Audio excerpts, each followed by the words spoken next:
today in my surgery, I have Rudy, the dwarf hamster. She initially came to me about a year ago through the charity Hamster Info Ireland.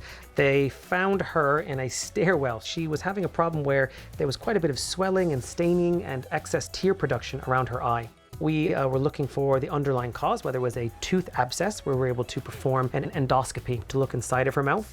We also then performed a skull CT, and then we were actually able to get a bacterial culture of the abscess and was able to come back with a highly resistant pseudomonal infection.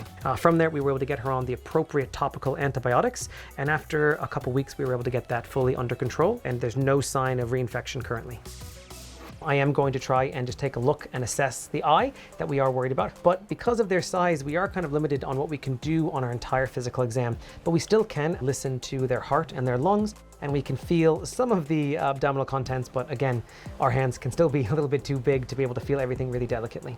One of the things that we were asked was to clip their nails. So we are going to try to clip their nails as well. This is Sophie, who has joined me, and the owner of Rudy, and also one of the trustees of Hamster Info Ireland. It actually looks like the swelling has caused her upper eyelid to almost be loose or kind of prolapse backwards on itself, but I don't see any inflammation or infection, so the good news is that she's doing really well.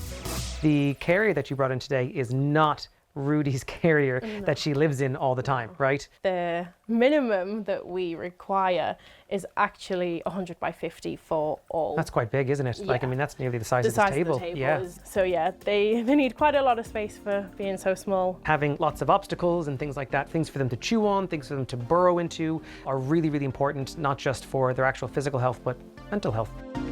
So I think Sophie and I can both agree that hamsters can make amazing pets, but we need to make sure they're provided the appropriate husbandry, the appropriate food, and the enclosures to make sure they can live a long and happy life.